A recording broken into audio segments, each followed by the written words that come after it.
Now, may I request Professor Pradeep Narayan, sir? Professor Pradeep Narayan, again, a very well-known figure in the field of bioethics.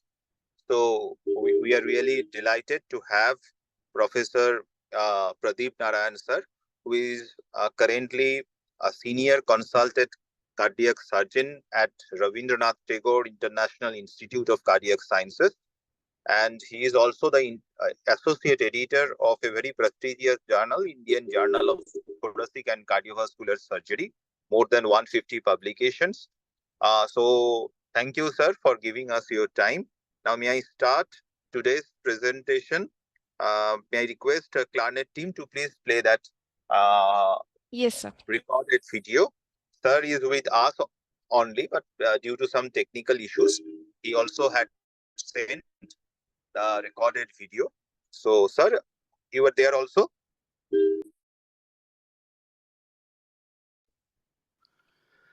Ladies and gentlemen, very good afternoon to all of you. I would like to start by thanking the Physician Research Foundation, API West Bengal, and the Association of Physicians of India for this opportunity to present this talk. So in this talk, we are going to focus on three specific areas. Firstly, we'll look at why do we need consent. Secondly, we'll try and assess the exact composition and mechanism of consent. And finally, we'll look at some case studies related to informed consent. So why do we need consent? To answer this, we have to look back in history and all the way back to the 1939, 1945, when the Nazi war crimes were committed, where some inhumane experiments were carried out on human beings. And it was the Nuremberg Code in 1947 that first specified that experiments could not be carried out on human beings without their consent. They started a series of ethical principles that were laid out, and as you can see, in 1947 we had the Nuremberg Code.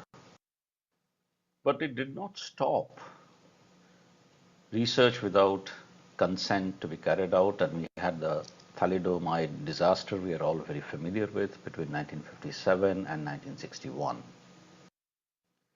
We also had the Jewish chronic disease hospital study in 1963, where live cancer cells were injected in elderly patients who were chronically ill, and the patients were misinformed that they were receiving a skin test. This led to the first Helsinki Declaration in 1964 that is more or less the backbone of ethical principles in research. But even the Helsinki Declaration did not stop from such activities from being carried out, and Saul Krugman, a noted physician to whom we owe the vaccinations for hepatitis, rubella, and measles, was involved in one major scandal. This was the Willowbrook study, where parents had put their mentally challenged children for care and for their well-being. But what was done was horrendous. To understand how hepatitis spread, these children were fed stool samples from patients who had hepatitis. I'm sure you have all heard of the Tuskegee syphilis study, where 600 Afro-American men were involved with syphilis, and even though penicillin became the standard of care in the early 40s, this information was kept away from them, and they were not given the treatment just to see the natural progression, the natural history of syphilis. This led to condemnation of the whole process of uninformed research, and it was laid very clear that the well-being of the human subject should certainly take precedence over the interests of science and society. And this was made clear in the Belmont report that started the concept of beneficence and justice. Principles of informed consent was now not limited just to autonomy, but was also to the concept of beneficence, non-malfeasance, and justice. But even this did not stop from uninformed or improperly informed research to be carried out. This study recruited more than 1,000 women with cervical dysplasia. These women were left untreated to see what happened to these lesions. Did they progress to cancer or did they get better? By the time the study was stopped, 71 women had developed frank cancer and 9 of them had invasive cancer. This study was not carried in the West. It was carried out in New Delhi by the Institute of Cytology and Preventive Oncology. This invariably led to the ethical guidelines from ICMR, and subsequently several guidelines have been published to guide researchers to participate in ethical research with proper consenting. Several ethical principles and guidelines have been laid out, and I just fast forward to 2024 when the 10th amendment of the Helsinki Declaration was carried out in Finland. And that more or less brings us to the end of the first part of my talk, which is why do we need consent? And now we'll try and focus on the mechanism of consent, or what exactly do we mean by informed consent. So I'm particularly intrigued by this term informed consent because, quite frankly, I do not know if there is any other kind of consent. Consent always has to be informed. More importantly, what is informed consent? Is it just an act of putting pen to paper? Or is it a whole process? In fact, the term that we like to use is informed consent process, just to highlight that it is not just an act, it is an entire process. And the process begins even before the consent is obtained. The process begins by designing the type of consent that is most appropriate. It starts by preparing the informed consent document and presenting it to the ethics committee. During the act of consenting, what is important is to ensure that transfer of information has indeed taken place. Avoidance of jargon, avoidance of terms that are not understood by the participants need to be avoided. The need for audiovisual recording in vulnerable population has to be assessed. Whether or not an impartial witness or a LAR is required has to be thought of before the patient or the participant signs the consent form. And it does not end there. Even after consent has been obtained, the need for reconsenting needs to be considered. There has to be a monitoring by the ethics committee of the consent process. So consent is not an act, it is certainly a process, and that has to be borne in mind. There are two inherent principles of informed consent. A, it should be fully informed, and B, it should be freely given. What do we mean by these terms? What do we mean by fully informed? So the participant has to be told about the purpose of the research, the risks and the benefits involved, how long is the research for. When we mean freely given, what we mean is freedom from coercion. threats or persuasion. Now, this could be overt or covert. It's rarely overt, and it is quite often a situation where there is a covert coercion, even if it is unintended. Simply the position in which the researcher is, who is also often the treating physician or surgeon, that it is very difficult for the participant or the patient to say no to their treating physician or surgeon. How can we ensure that consent is fully informed? Well, the patient information sheet has to be looked at and has to be properly designed, and whether or not it's freely given, again, the process of consent and the informed consent form has to be assessed. So these are the components that need to be included in the patient information sheet. As you can see, it has got all the different components like confidentiality, contact details, what is the purpose of the research, what happens if something goes wrong, how can they get in touch with the ethics committee, what are the compensations and the risks and benefits of the research. All these areas have to be covered in the patient information sheet, and it has to be in the local languages. Just a word on, is consent mandatory? Well, there are certain conditions where waiver of consent can be given.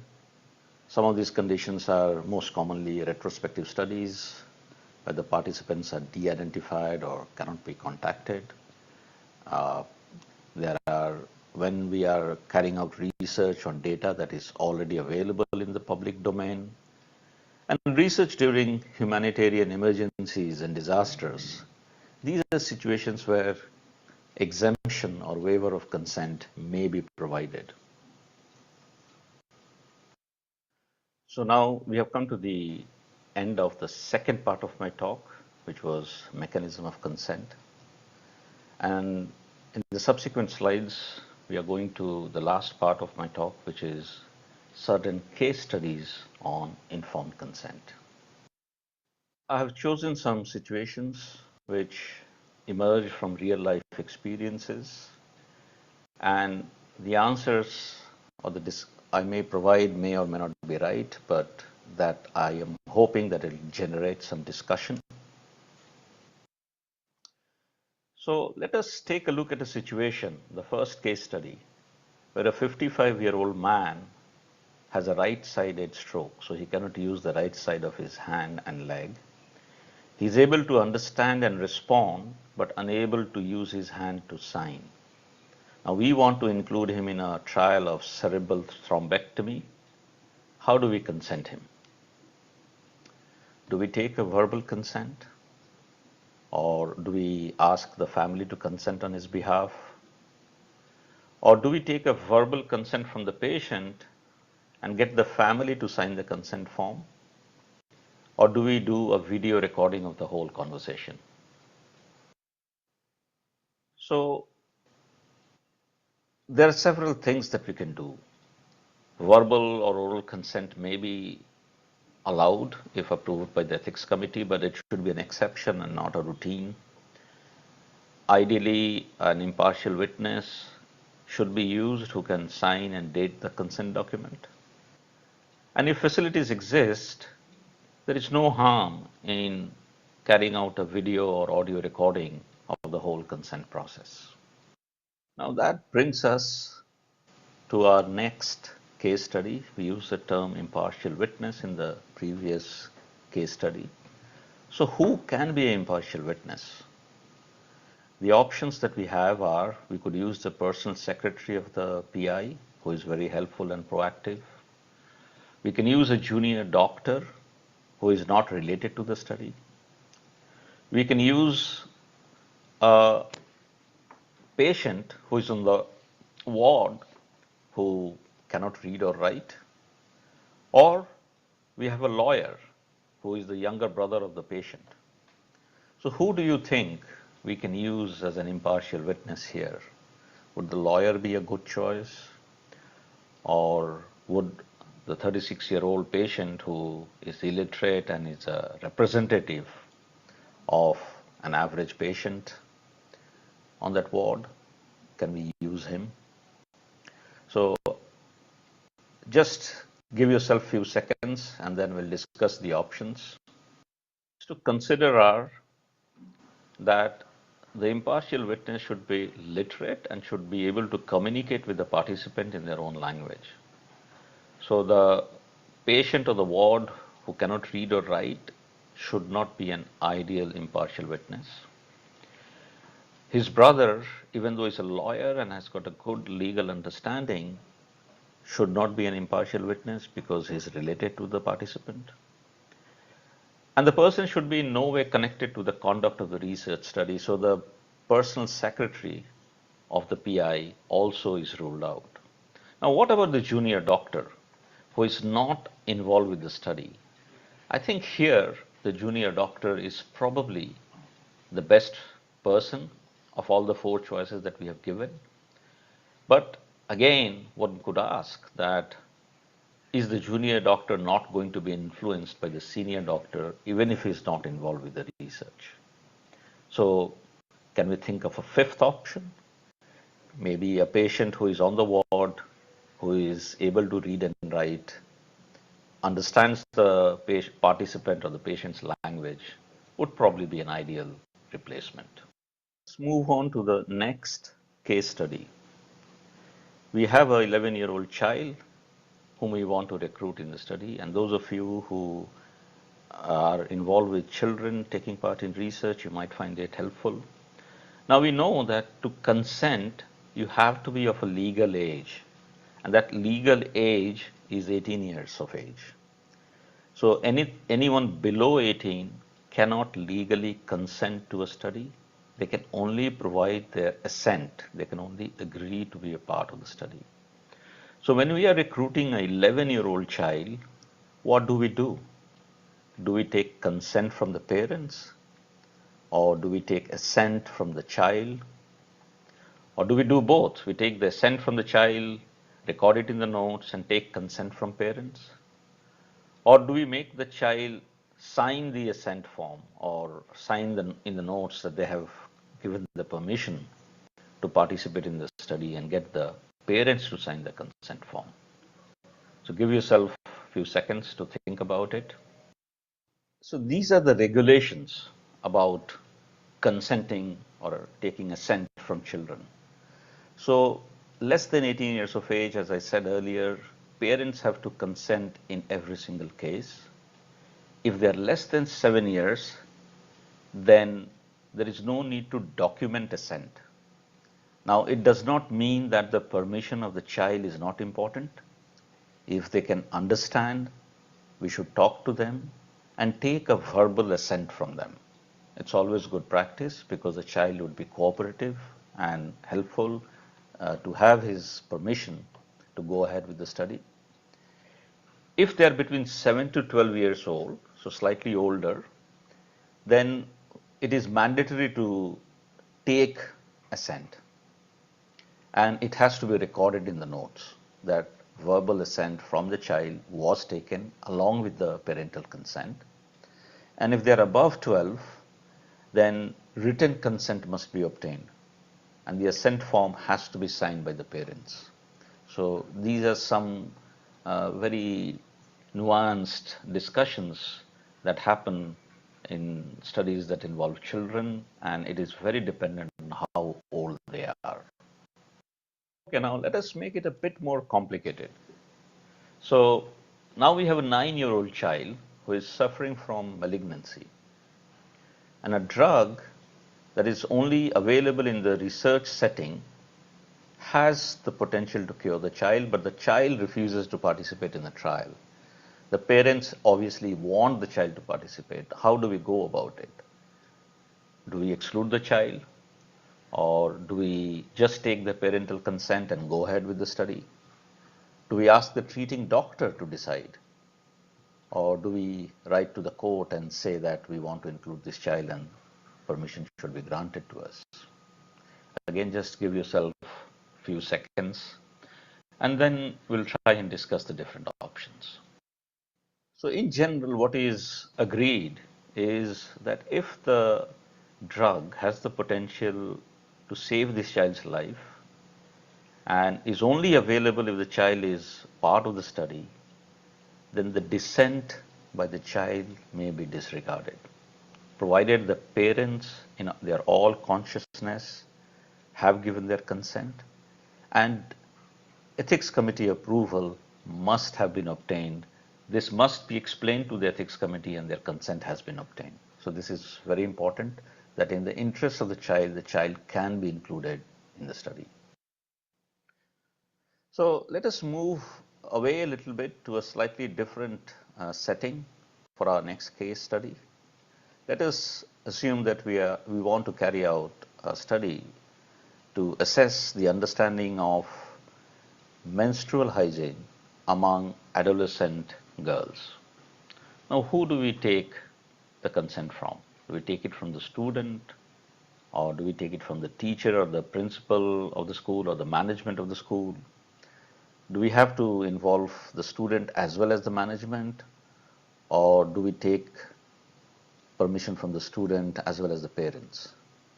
So this is also a slightly tricky situation, and let us see what the options are. Here, permission from all three parties have to be taken. So the children, because they are less than 18, they cannot consent, but their assent has to be taken and has to be recorded. Parents have to consent in this case, and if parents are not there, then we can use the LAR. And permission from the administrative approval from the school is obviously mandatory. So all three parties have to consent here. Now, let us move on to a slightly more gray area about consenting.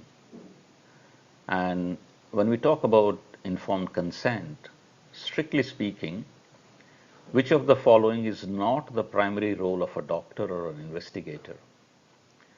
Provide research related information, to establish competence to consent, to establish capacity to consent, or to ensure comprehension. Which of these four is not the main responsibility of the researcher? So, providing research related information and ensuring comprehension are the basic tenets of informed consent. So, they cannot be compromised. The only query is between competence and capacity, and here it is important to understand the distinction. Competence is a legal term. It is a legal determination that is decided by the courts. Capacity, on the other hand, is a clinical assessment that has to be made by the researcher or the healthcare provider at the time of consent. Before we administer informed consent, it is important to understand and assess the competence of the patient. And this is especially valid in cases of children, in mentally ill patients, and those patients who are elderly and may be confused during the time of recruitment. So with this, we have more or less come to the end of my talk. We have covered these three areas. Why do we need consent? The mechanism of consent. We have looked at some case studies. There are many more, but I think to stay within the time and to provide an opportunity for further discussion, I'll not go through any more case details. What I'll do is remind you what I started with. This was one of the first slides that I showed you. And I want to remind you that it was in 1947 that the Nuremberg Code first specified that experiments should not be conducted on people without their consent. We are now in 2025 and this still has not been addressed. There are still instances where informed consent is not administered adequately. And I would like to give you the example of this study which was carried out on vaccines for human papillomavirus. It had the support of two pharmaceutical giants, GlaxoSmithKline and Merck Sharp and Dohme. It was supported by the Bill and Melinda Gates Foundation and was approved by the ICMR as well. So the study recruited 14,000 girls, most of whom were tribals between the age of 10 and 14. So they had not reached the legal age for consenting, and the study was carried out on the basis of their assent, hopefully. 7 of them died, some before reaching the hospital, and I'm not implying that they died because of the study drug. It could be any reason. But the problem was that a lot of the consent forms had thumb impressions. Many of them were signed by the hostel wardens, not even the parents. The consent and patient information sheet was in English, and it is unlikely that these tribal girls would understand the meaning of the word cancer, cervix, or vaccine. Ladies and gentlemen, would we like our children to participate in this trial? If not, do we have a right to recruit even a single child or a single patient without proper informed consent? My final slide, and ask you all, that is informed consent really that important? And I want to remind you of the Nazi trials and the Tuskegee trial and everything else that I have spoken to you at the beginning of this talk. And I want to end this talk by the comment that those who do not learn from history are condemned to repeat it. Let's hope we don't. Thank you very much.